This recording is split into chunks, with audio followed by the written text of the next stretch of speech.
You want your child to be successful, but should they get down to work or work their way up? Commonwealth Charter Academy believes both. Our career readiness program, CCA Works, helps students of all ages discover their future careers and gives them a head start in agriculture, healthcare, technology, and more. And when they succeed, our work is done. CCA, how schools should work. Visit ccaeducate.me. If you love chilling mysteries, unsolved cases, and a touch of mom-style humor, Moms and Mysteries is the podcast you've been searching for. Hey guys, I'm Mandy. And I'm Melissa. Join us every Tuesday for Moms and Mysteries, your gateway to gripping, well-researched true crime stories. Each week, we deep dive into a variety of mind-boggling cases as we shed light on everything from heists to whodunits. We're your go-to podcast for mysteries with a motherly touch. Subscribe now to Moms and Mysteries wherever you get your podcasts. Criminology is a true crime podcast that may contain discussion about violent or disturbing topics. Listener discretion is advised.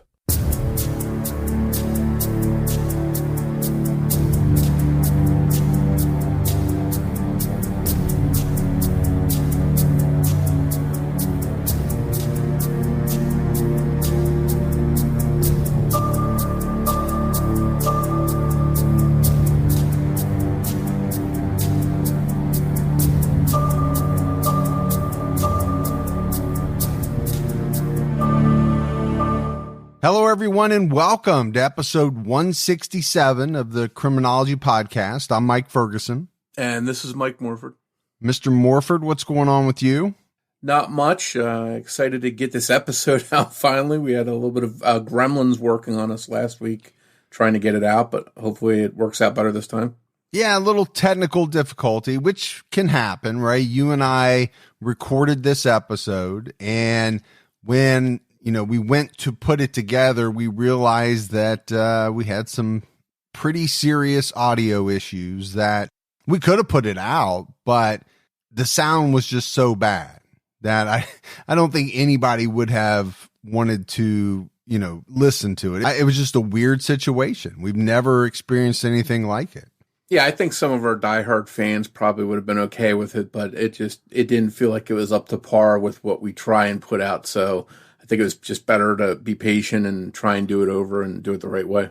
Yeah, and that's the decision that you and I came to, and we stuck with it, and hopefully people can understand that.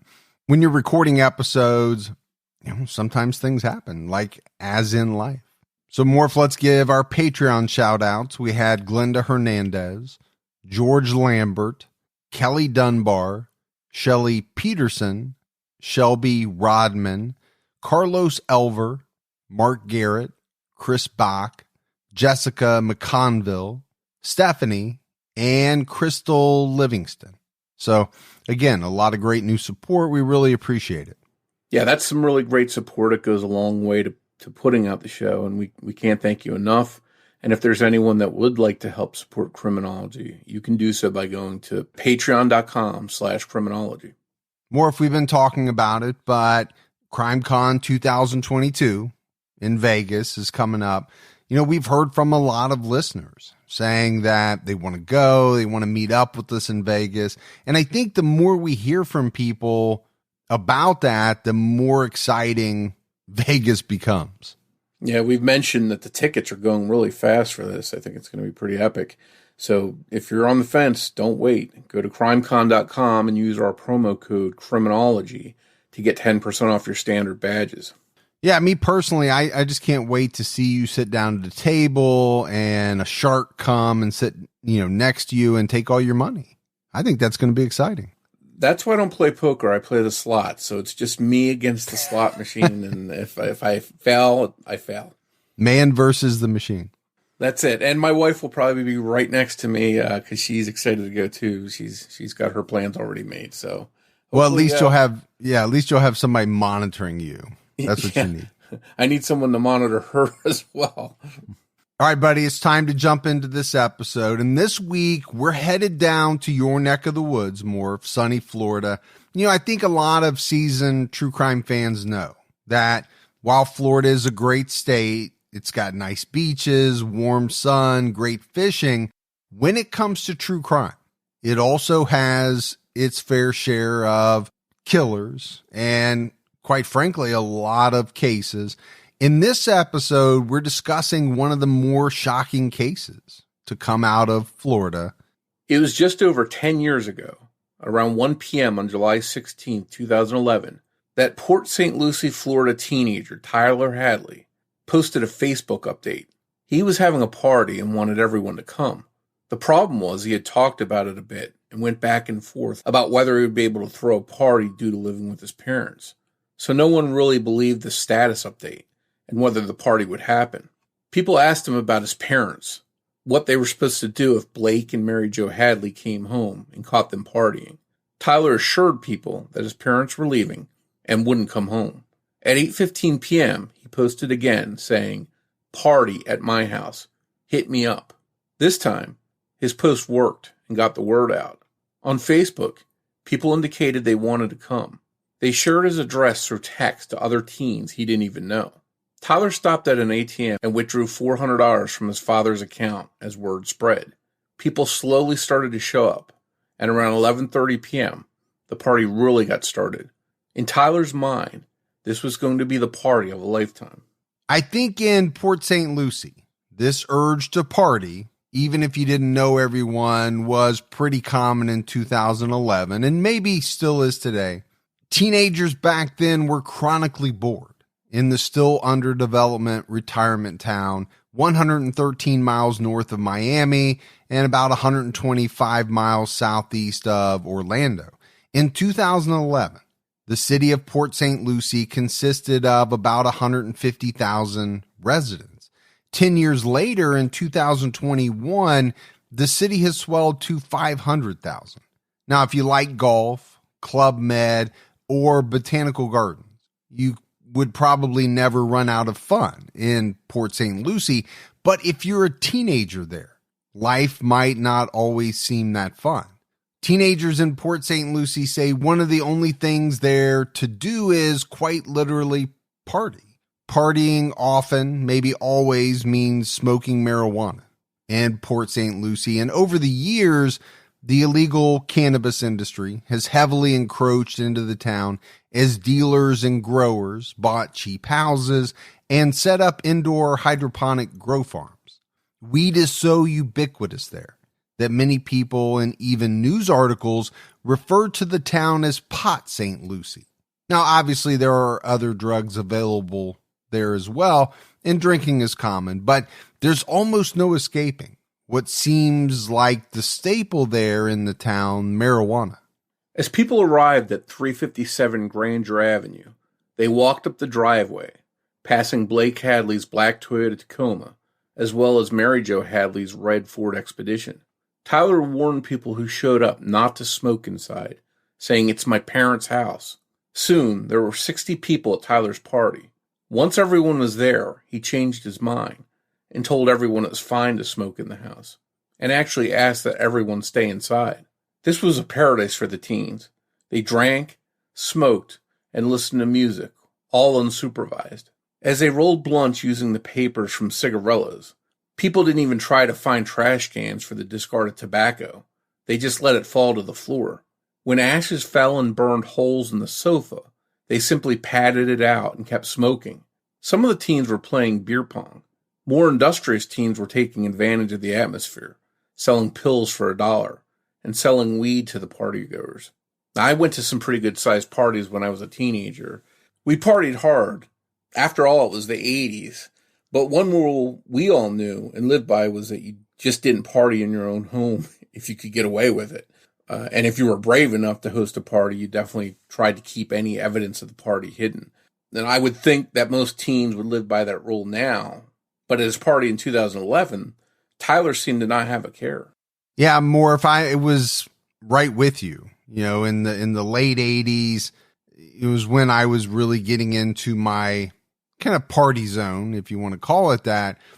I never held a single party at my house. First of all, my parents never left the house, so it's kind of hard when your parents don't go many places.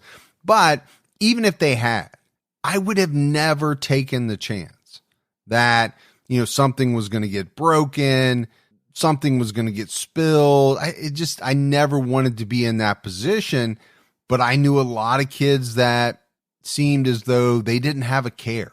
And I can remember one party in particular, pretty nice house. We were down in the basement playing pool, listening to music. It got out of hand real fast. And the next thing I knew, people were throwing the pool balls through the drywall in this kid's house. I mean, it really escalated quickly. Yeah, I think anytime you get a bunch of irresponsible teenagers, maybe drinking a little bit, smoking a little bit of pot, those inhibitions and cares sort of go out the window. I know I went to some parties where a lot of that kind of stuff happened. And after seeing it firsthand, I was like, there's no way I'm going to try and have a party at my house and have my parents come after me angry after the house is destroyed. I remember being at a party one time where the damage was so bad. It was thousands of dollars of damage. And one of the main people that helped cause it, since he was underage, his parents actually got sued by the kid that was having the party, by his parents. It was that bad. So you could see how something like this could really get out of hand and be a lot of destruction. Yeah, absolutely. Well, and you use the phrase irresponsible teenagers. Some people would call that an oxymoron. No, I mean, there are a lot of teenagers that are very responsible. There are a lot that are not responsible. But when you throw in alcohol, weed, ecstasy, pills, other types of drugs, things can go haywire pretty quickly. By 12:30 a.m., just about an hour after most of the crowd showed up, the party was already low on beer. So Tyler asked a 21-year-old friend named Mark and Mark's girlfriend to drive him to the Sunoco gas station and buy 4 cases of Busch Light. Tyler gave Mark a bunch of $20 bills. It was around this time that people were receiving texts about Tyler's party, texts saying that it was the biggest thing ever. And so what you had was more people deciding to head over to 357 Grandeur Street. This was definitely one of those kinds of parties, Morf, that was getting out of control, but Tyler was enjoying all of it. Now, people continued to wonder how Tyler had pulled off such a large party, many of them knowing his parents would never have allowed it. As he mingled, he gave different answers to this question, telling people his parents were traveling in Orlando or Georgia, or telling some that they didn't even live there and the house belonged to Tyler. Someone at the party joked that Tyler killed his parents, and everyone in earshot laughed. The party continued on completely free of any rules until someone returned to the house with a stolen mailbox. Now, this made Tyler angry. He yelled at them and said that it would cause the cops to show up. Someone put the mailbox back outside, and people kept partying. At 1:15 a.m., more people were still showing up at the party. The Hadley's house was unique. While in a very populated residential area, the Hadleys had no direct neighbors. The 4 plots of land across the street from the Grandeur Avenue home were undeveloped and were overgrown with bushes and trees. Directly next door on one side was the same situation, a tiny jungle in between homes, and to the other side was a neatly manicured but still empty plot of land.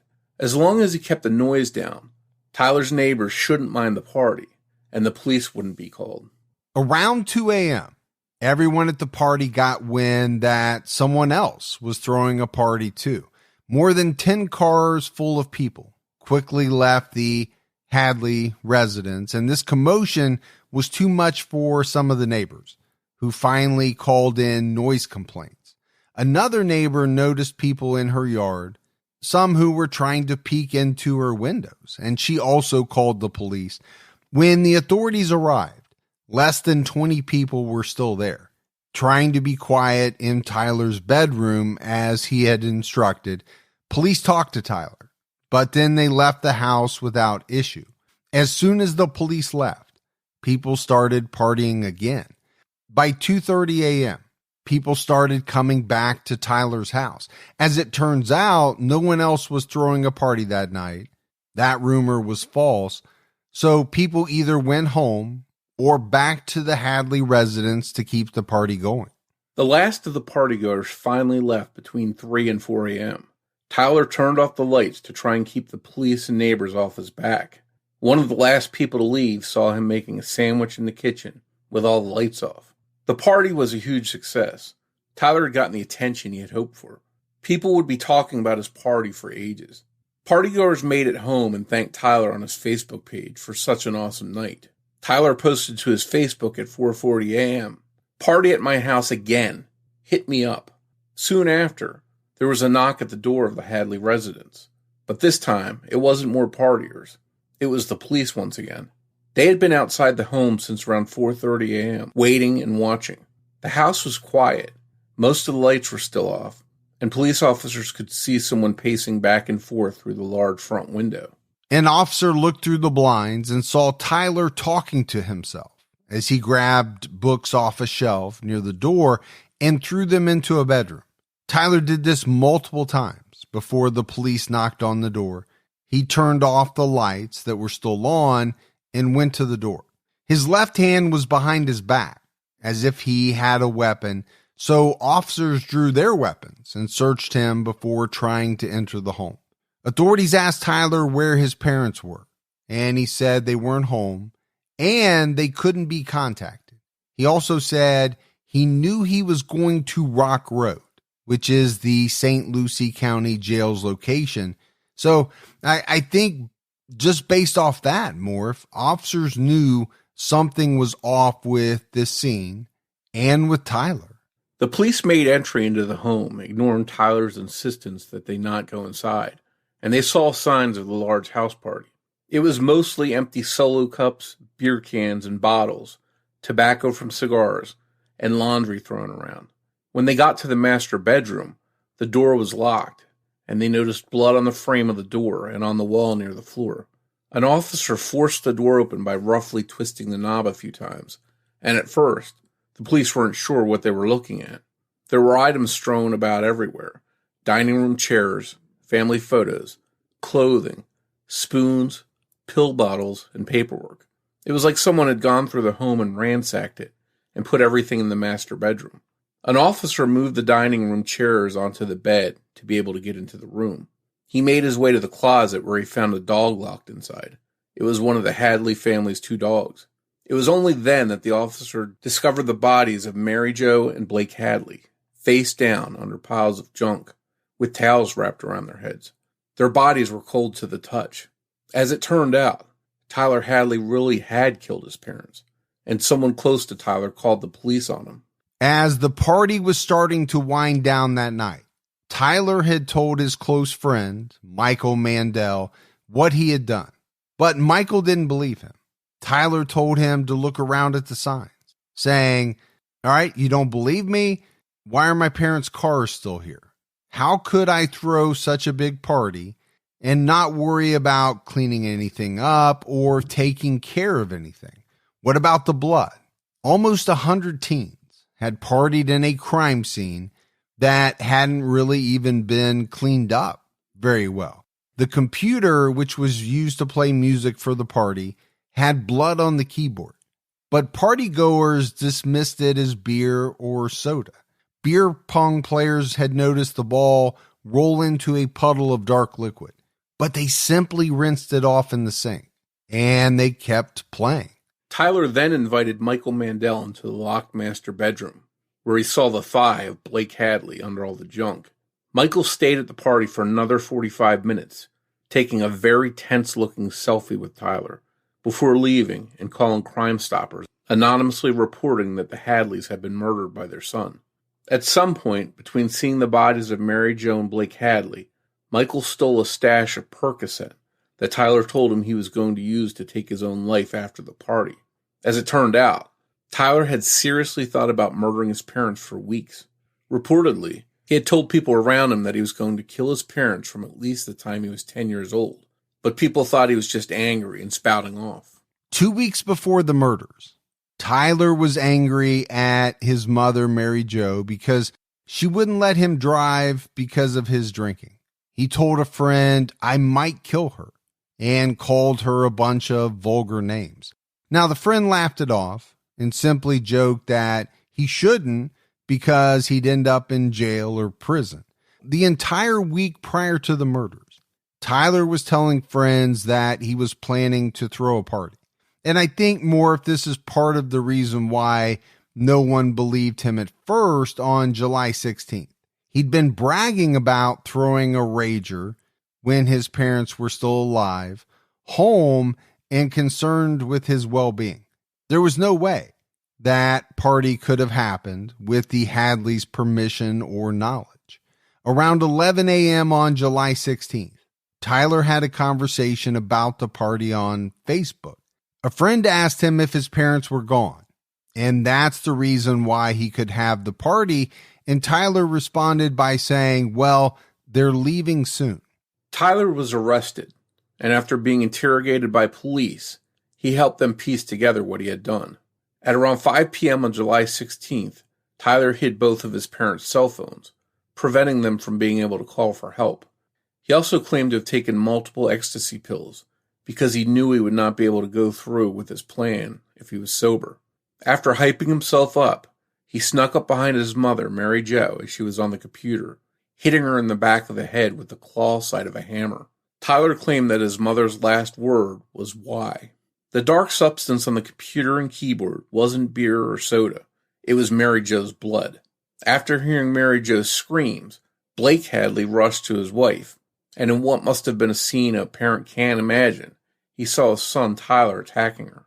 He ran from Tyler back into the master bedroom, but Tyler caught up to him from behind and hit him in the back of the head with the claw side of the hammer as well. These head blows were incapacitating on their own, but Blake also suffered multiple fractures in his arms and legs that would have prevented him from fighting back. Tyler claims that Blake also just asked him, "Why?" And his only reply was, "Why the fuck not?" And Morf, you and I both have done a number of cases where children have killed a parent, both parents. It's always a very scary thought.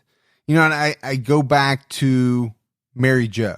She's sitting at the computer, probably without a care in the world, especially no cares about being attacked from anyone inside her own home, right? The only two people there are her husband and her son, two people that should love her unconditionally.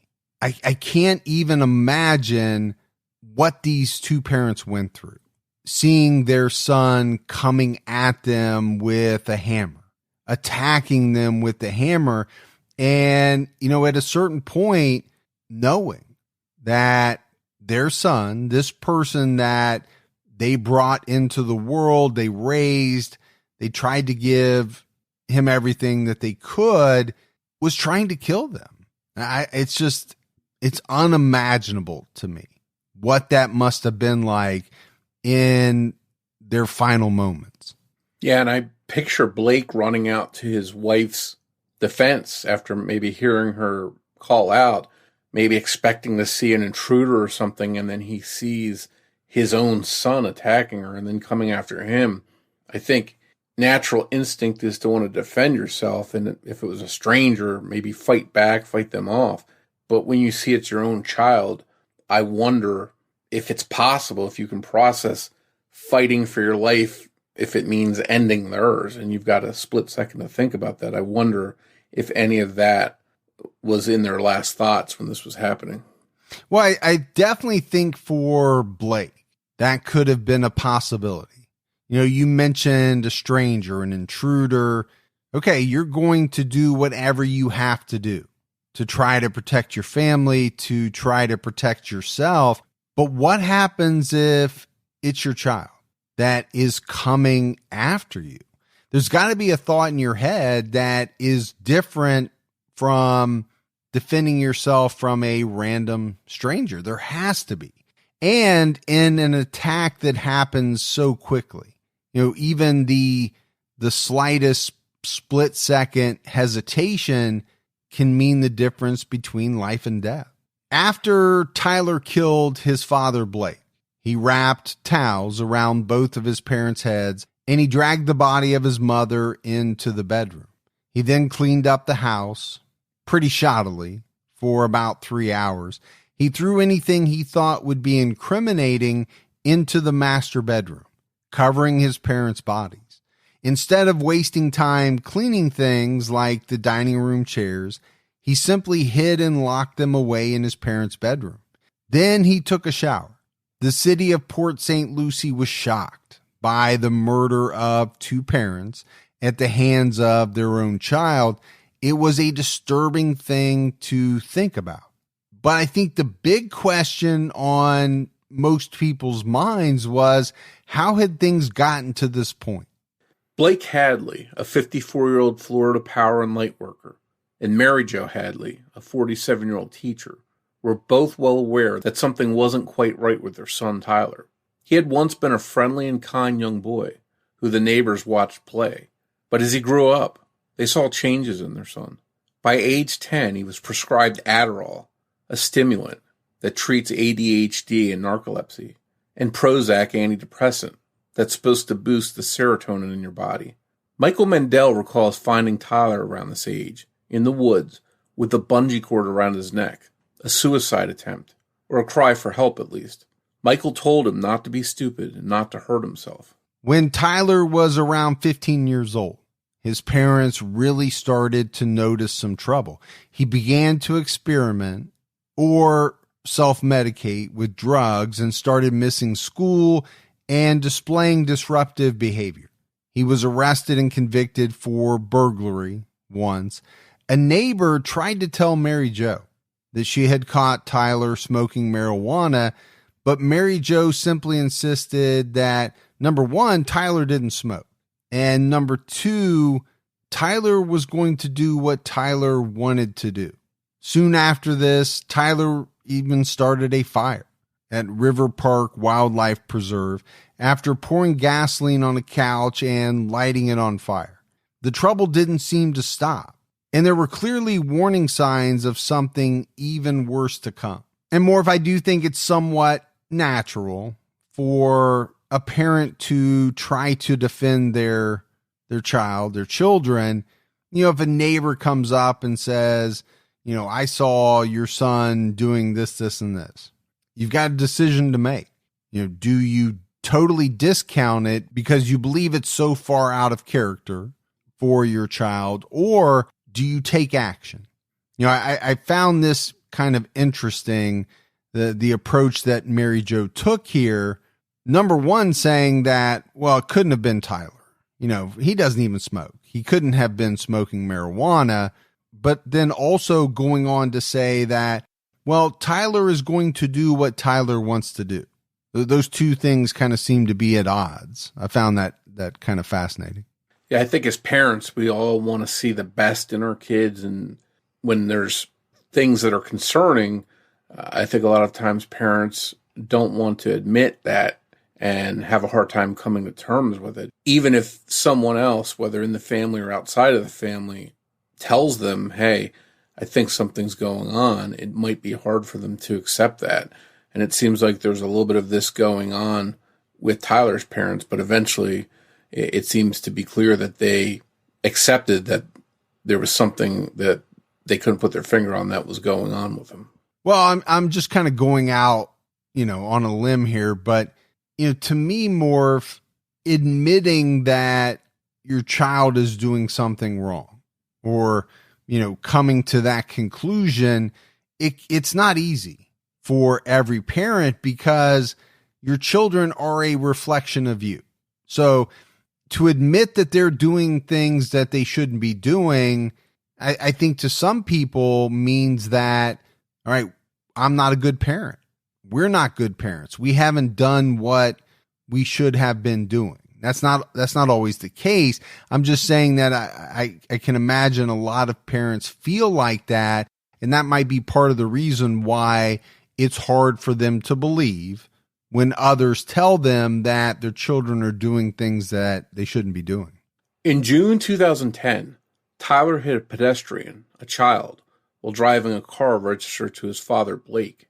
Tyler's older brother, 23-year-old Ryan Hadley, who had moved out less than 2 months before the murders, would later testify that Tyler had started hanging with a bad crowd, sneaking out, and stealing the keys to his dad's truck. After this, his parents put him in rehab, believing he had a substance abuse problem causing the behavior. Tyler was angry that his parents put some sort of tracking device or software on his phone. So I think based on that, right, as much as I talked about that they didn't want to believe, obviously at a certain point, they did believe that Tyler had some issues, especially with drugs. In April 2011, Tyler was charged with aggravated battery after he got into a fight at a friend's house. He spent a week in the St. Lucie County Jail and 2 weeks on house arrest for this aggravated battery charge due to his juvenile record for burglary. Tyler and Blake were both sued for $15,000 in May 2011, just 2 months before the murders. This lawsuit stemmed from the injury of the child pedestrian who was hit while Tyler was driving Blake's car.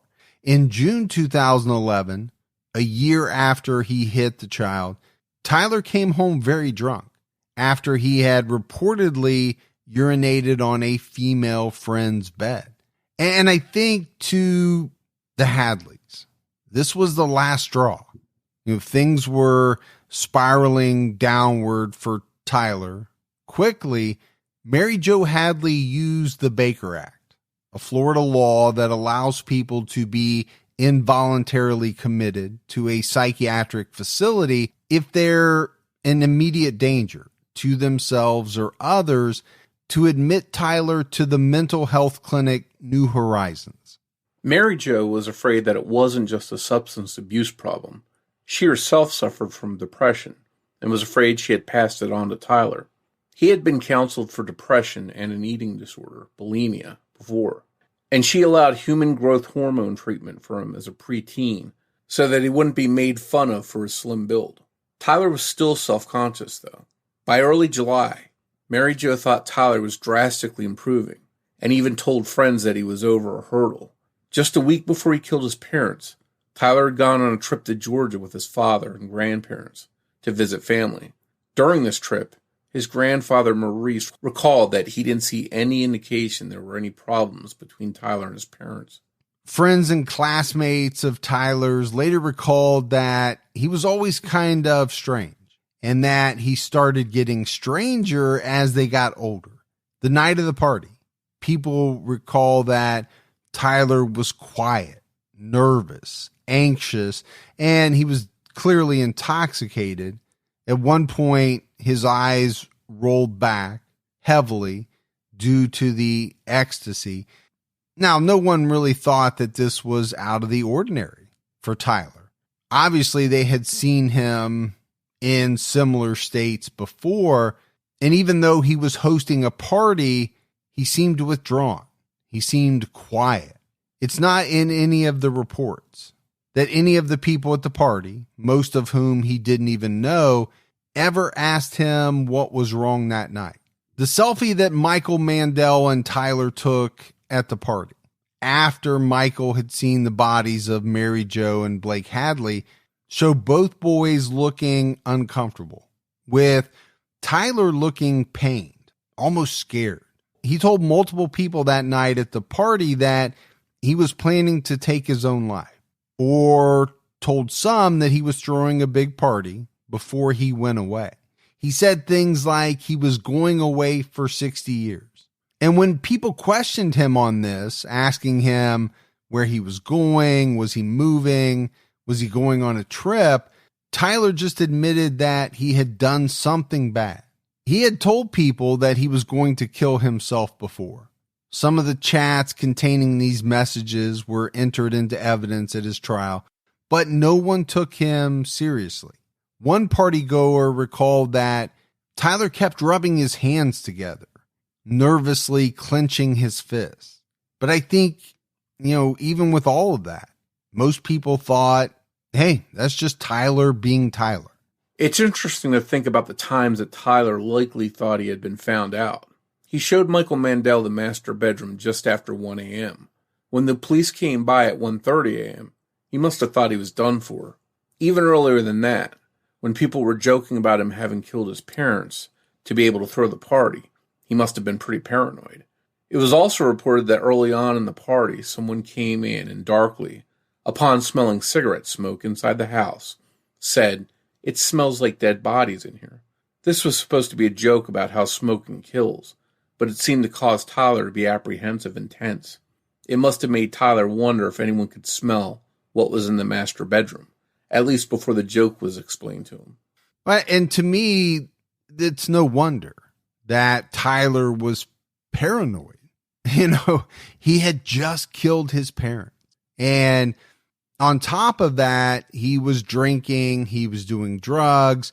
We know, Morf, that a lot of drugs make you paranoid, even when you haven't done anything. So, if you're taking ecstasy, you're smoking marijuana, you're drinking, and you've killed your parents and they're in the master bedroom and you've got 100 people in your house, the paranoia at some point has to be running rampant. Yeah, you have to wonder what was going through his mind while his parents are in that next room. If any of those partygoers had made their way in there, they certainly would have been shocked to see his parents' bodies in there. And then the party would have been over pretty quickly, I imagine. Yeah, and the other thing that really jumped out at me is that it doesn't sound as though Tyler had any thoughts or illusions that he was going to get away with this, right? He had told people that he was going to end his life. He had told people that he was going away for a long time. If you put those two together, to me, that hints at the thought that he knew he was going to get caught. It was just a matter of time. And it was a matter of, how was it going to end for him? Either with a suicide or with being arrested and going to jail. Tyler was tried for the first-degree murders of his parents, Blake and Mary-Jo Hadley, since he was a teenager at the time. He wasn't able to face the punishment of the death penalty, even though he was tried as an adult. Life in prison without the possibility of parole was the harshest sentence possible for Tyler to receive for murdering his parents in cold blood. He first pleaded not guilty to both charges, but then in February of 2014, he pleaded no contest to each charge of first-degree murder. On March 20th, 2014, he received 2 life sentences with no possibility of parole for the murder of his parents. In prison, Tyler Hadley wasn't some type of remorseful, scared kid. He instead fancied himself as somewhat of a celebrity behind bars. He signed letters as Hambo, short for Hammer Boy, and signed autographs for other inmates as Hammer Time. His letters to family don't reflect this cocky personality, though. He wrote to his grandparents that he cried often because of how guilty he felt, and that he was afraid he was going to go to hell when he died. Mental health evaluations played a huge role in Tyler's trial. The police found bottles of citalopram, another antidepressant, which is supposed to balance out your serotonin levels, as well as hydroxyzine, an antihistamine like Benadryl that is used to ease anxiety. Both of these were prescribed to Tyler. He also wrote to his grandparents saying, "I wish I never started taking that damn pill," and stated that none of this would ever have happened if he hadn't. But he doesn't ever say exactly which pill he's talking about. He had multiple prescriptions, and by his own admission or claims, he took ecstasy and had access to Percocet. Tyler may have been grasping at straws, looking for anyone or anything else to blame for what he did.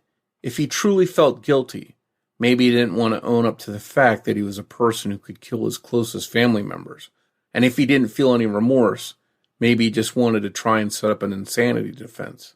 If he could prove he didn't know right from wrong at the time of the murders, he would have had a shot at being sentenced to a psychiatric facility rather than to prison time. The very obvious premeditation and the resentment he was openly feeling toward his parents threw that defense right out of the window. Tyler had even admitted to Michael that he waited to attack his parents until after his older brother Ryan had moved out of the house, almost 2 months prior to the murders. Inmates claimed Tyler talked about planning the murders and the party for 3 weeks, and that he bragged about how awesome his party was. 2 weeks before the murders, Tyler was hanging out with a friend when he suddenly blurted out that he wanted to kill his parents and to have a big party after, because it had never been done before. During his trial, it was agreed upon by psychiatric experts that Tyler Hadley was not a psychopath. When asked by a fellow inmate if his parents tried to stop him during the attack, Tyler replied, "No, that's how I knew that they really loved me," a realization that came to him far too late. And Morf, this is a statement that just absolutely blew me away. It seems as though Tyler didn't believe that his parents loved him. But at a certain point during the attack, when he realized that they weren't really trying to stop him, he said, "That's how I know that they really loved me." I mean, it's such a strange part of this case. A kid who probably didn't feel as though his parents loved him, cared about him, even though I'm sure they did. I mean, this is what he was feeling. But then later to come to that realization, but to only come to it during the course of killing his parents. It's mind-boggling. That's pretty tragic all around. Obviously, what he did to his parents was horrible, but the fact he was obviously ill in some capacity and had these feelings of not being loved, I think that's pretty sad too. In 2014, U.S. Bank bought the Hadleys' Grandeur Avenue house for $72,600. Its market value on paper was over $103,000, but with its history, it may have been unsellable, if not for the fact that Florida laws don't require real estate agents to disclose that someone was killed inside the home. And Morf, this is something that I didn't know. I thought that this was a thing that kind of went across the board, that it was required by homeowners, agents to disclose the fact that someone was killed inside a home when selling it. Apparently it goes state by state because Florida doesn't have that law. And I was kind of blown away by that. Yeah, that's pretty scary. I think most people would want to know that something like that happened in the home that they were buying. It might not affect everyone's decision to buy that house, but other people, I think it certainly could. I get it, not having to disclose if someone died in the home. People die in homes all the time. But to me, someone being murdered inside a home, it's a much different thing. And like you said, okay, some people might not be bothered by that. It might not change their decision on whether to buy the home or not. And in some cases, you might get a better deal. But I know for a fact, if my wife and I went to look at a home and we found out that someone was murdered there, my wife's not buying that home. I know that for certain. Yeah, and I think that could be for different reasons for people. One, because it's just creepy, and if you're into the whole ghost thing, that kind of thing, that's one issue. But I think the other issue is just it could affect the home's value, because anyone else finding out about a murder in a home may not be willing to pay as much down the road. So in the long run, it's not fair to you as a homeowner that you could be buying something that's future value could be harmed. Yeah, no, I absolutely agree. Now, in this case, it didn't matter because, probably partly due to the high profile of the case and the address of the home, it was demolished in early 2015. The lot still sits empty on Google Maps Street View. So I think that tells you something right there, right? It's been, 6 years, 6+ years since the house was demolished, nobody's even bought the lot and decided to build a new home there. I mean, I think that tells you what many people think about not wanting to either buy a house or even build a house on a spot where a tragedy along these lines has occurred. It's just something that many people don't want to deal with and can't get past. Well, and then I think there's the other aspect of it, a high profile case. Do you really want to own a home and or even build a new home at the address where a fairly infamous case happened? Because you and I both know, more, if you're always going to have people who are going to drive by, they're going to want to see where this or that occurred. It happens. That curiosity factor with some is always there. Yeah, I think the Amityville house is a good example where those infamous murders happened. And to this day, there's people that go there showing up and pestering the owners, and they probably want to be left alone. Yeah, absolutely. To the point where I think, didn't they completely change the way that the house sat? They changed the address. They tried to do everything. I think, subsequent owners of that house, they had to try to do a lot of different things to keep people from coming by. Now, that was a very infamous case, and you had the movies and everything that went along with it. But I think to a lesser extent, it happens in a lot of cases. In April 2016, Tyler received a resentencing because a judge found that the court did not consider the correct alternative to a life sentence. And since he was a juvenile, he was entitled to the chance at rehabilitation. When trying the case, Chief Assistant State Attorney Tom Bakedahl stated that their focus was on punishment, not rehabilitation. In interviews with a clinical psychiatrist, Tyler stated he was dreading the resentencing hearing because it was hard to be in the same room as his family, and he didn't want to have to put them all through another trial.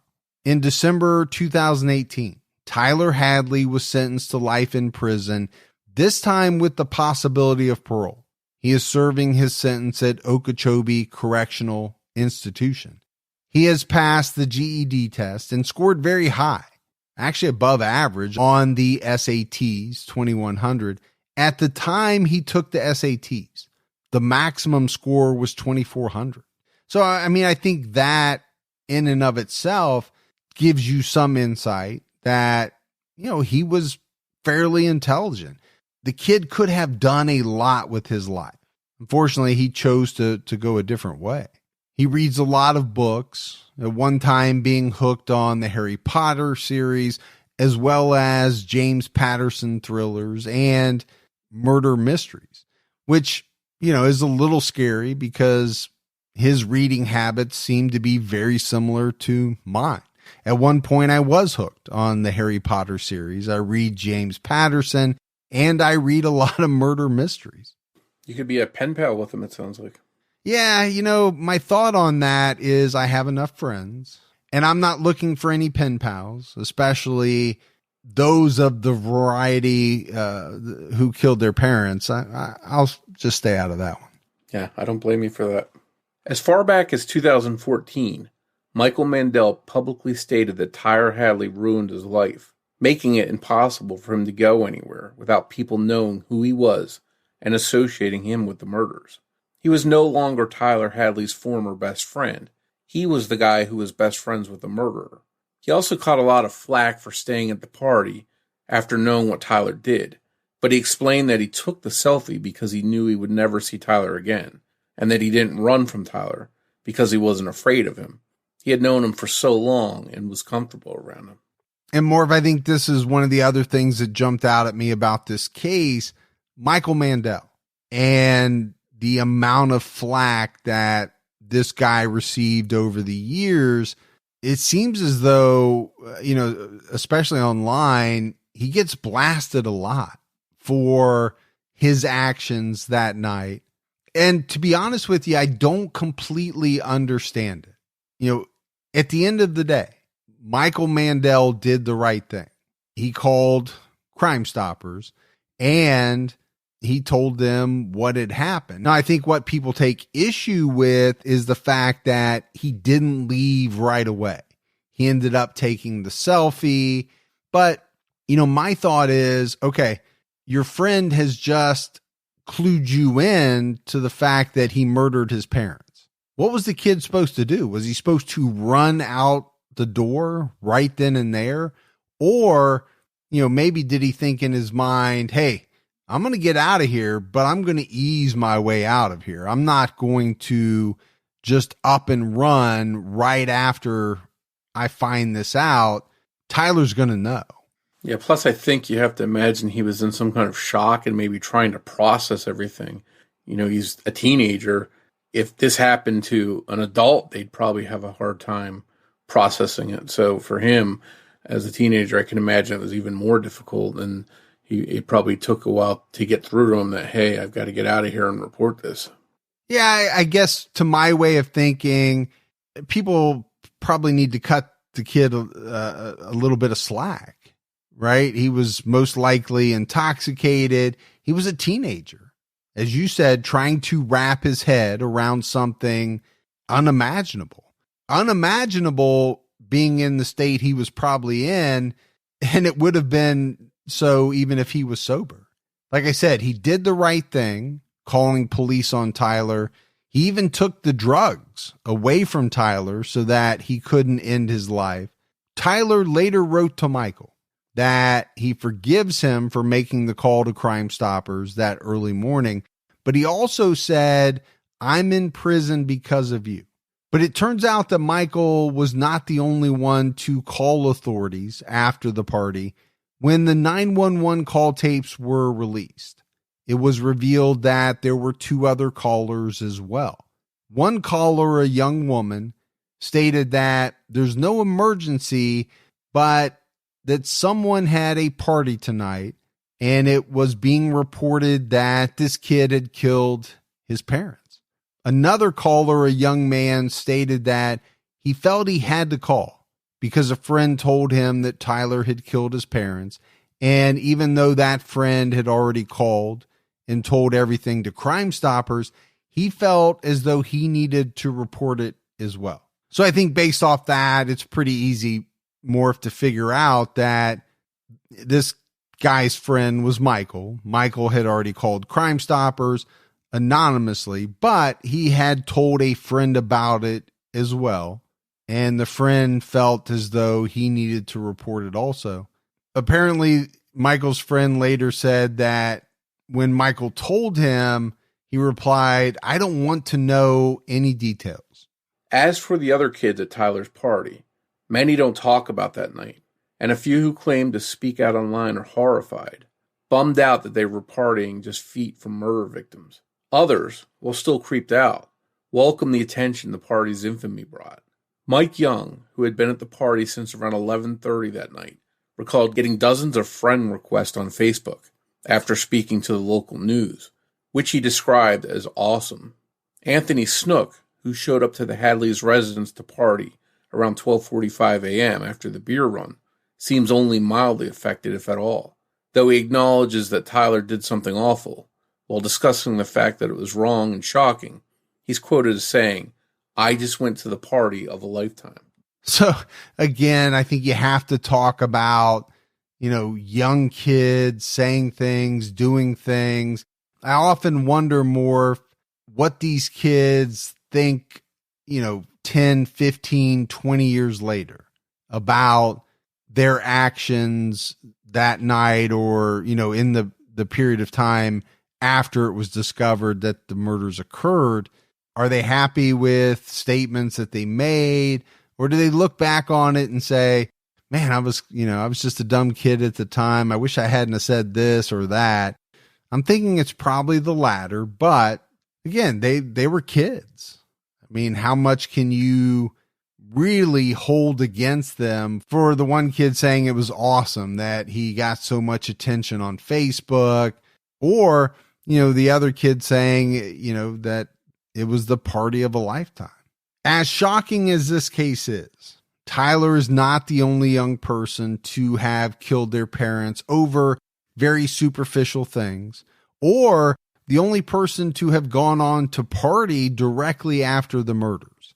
In 1996, 18-year-old Robert Dingman and 15-year-old Jeffrey Dingman killed their parents due to greed and because they didn't like how strict their parents were. They also held a party after they killed their parents. In 2001, 18-year-old Patrick Scarpacci killed his mother after she told him he had to move out if he didn't get a job. In 2005, 16-year-old Adam Sapikowski was arrested in North Carolina for murdering his parents, sometime after which he hosted an after-prom party. In 2006, Jeff Pelly was found guilty for the 1989 murders of his father, stepmother, and siblings, which authorities believe resulted from not being able to go to the prom.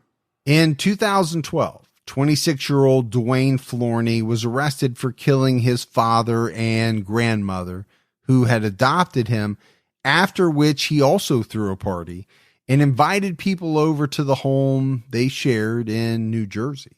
And obviously, Morf, these are just a handful of cases. I mean, we could talk probably for hours about cases where children have killed their parents, and many cases where they partied or did this or that afterwards. We just picked a handful just to kind of emphasize that this is not unheard of in any respect. No matter how many cases there are of children doing the unthinkable and killing a parent or parents, it doesn't get any less disturbing. The murders of Blake and Mary-Jo Hadley at the hands of their son, Tyler, is both shocking and frustrating. There were warning signs that even Tyler's parents recognized and tried to act on, but by the time they did, it seems as if Tyler was too far gone. And so many of Tyler's friends had heard Tyler brag that he would one day kill his parents, but none of them did anything. If they had, perhaps the Hadleys would still be alive today. So, Morf, as we wrap up this case, I think a couple of things to talk about. Tyler's parents recognized that something was going on with him. They tried to get him help. And at one point, especially his mother, thought that he had turned the corner and that his life was heading in the right direction. So, you have to wonder, was that the case, but he had already made up his mind to kill his parents, or was that some type of smokescreen? Was he play acting as though he had turned the corner when in reality his plan was still to kill his parents and he wasn't going to deviate from that no matter what? And then the second part is, around him telling a number of friends, bragging almost that, he was going to kill his parents. He had told many people that he was going to end his life.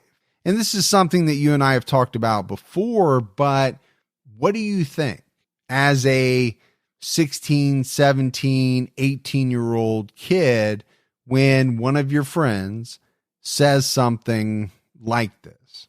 Now, I think to you and I, going back to the 80s when, kind of you and I would have been this age, we probably would not have thought a lot about it. This is somebody blowing off steam. They don't mean this. They're just, lashing out. I almost feel like in the last, 10, 15 years, things have changed dramatically. No longer can you take these type of what you may consider idle threats or, things like that and just dismiss them because there's too much going on. We have too many school shootings. We have, too many things that are happening. These comments made by kids, they're often precursors to something bad. that is about ready to happen. But, even in this day and age, as a kid, what do you think when one of your friends says something that seems morbid or, threatening or something like that? I just don't know. Do you run immediately and tell your parents? Do you call the police? I don't think a lot of kids think that way. Maybe more do today than did when you and I were younger. But, I still think a lot of kids believe that, they're just blowing off steam. They don't really mean what they're saying. The problem is a lot of them do. We talked a little bit about it, that the way teenagers might react to something is different from the way adults might react to something. As adults, we know how we're supposed to respond to certain things, or at least I would think most adults do anyhow. But as a teenager, it's got to be shocking to hear that kind of stuff. And then to know, as you mentioned, is this just a grab at attention? Does this person just want me to think he's cool? Or is there something there? And again, kids today have to live in a different world, I think, than we lived in back in the 80s, where they're taught to, if you see something, if you hear something, bring it to an adult's attention. And we've seen multiple instances over the years of where this could have saved lives. Unfortunately, it didn't save the lives of the Hadleys here. But no matter what decade you're talking about, a kid still has to balance that kind of, okay, I'm going to tell somebody, but it could wreck my friendship. Do I really want to lose my best friend? And I think that is tough for kids. They're in a very tough position, I guess, is what I'm trying to get across. And this is a really tough case just all the way around. It's very sad. Two parents here that obviously seemed like good parents that tried to provide for their son and wound up dead.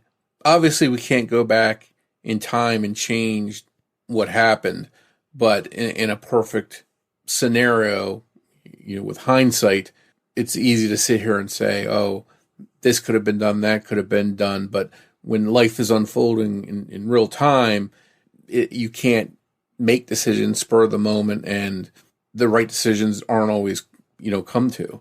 And we don't know if there's any other decisions that could have been made here that would have prevented this from happening. Yeah, I really don't know, because, it would be different if Tyler's parents hadn't done a thing. But we know that's not the case. They did try to get him help. And they thought the help that they had gotten him was actually working, and that he was turning the corner. So, yeah, it would be a different scenario if they had seen the signs and they just had done nothing. Now, it wouldn't have meant that they should have been killed, but the conversation would be a little different, I think. This is just tough. I think, you have an individual who at some point made the decision that he was going to kill his parents. And I can't help but go back to that moment in time where both of his parents realized that their son was about to kill them. And, we talked about their last words, both of them. It was just, why? Why, Tyler, are you doing this to us? And, that's kind of a haunting thought. It should scare all of us. Thanks goes out to Sonny Landon for writing and research assistance in this episode. As always, if you love the show and you haven't done so yet, go out, give us a 5-star rating. You can leave a review as well, but keep telling your friends. That word of mouth about the Criminology podcast really goes a long way. If you want to find us on social media, we're on Twitter with the handle @CriminologyPod. You can also find us on Facebook by searching for Criminology Podcast, or by joining our Facebook discussion group, Criminology Podcast Discussion and Fans. So, Morf, that is it for our episode on Tyler Hadley. But we'll be back with everyone next Saturday night with a brand new episode of Criminology. So until then, for Mike and Morf, we'll talk to you next week. Take care, everyone.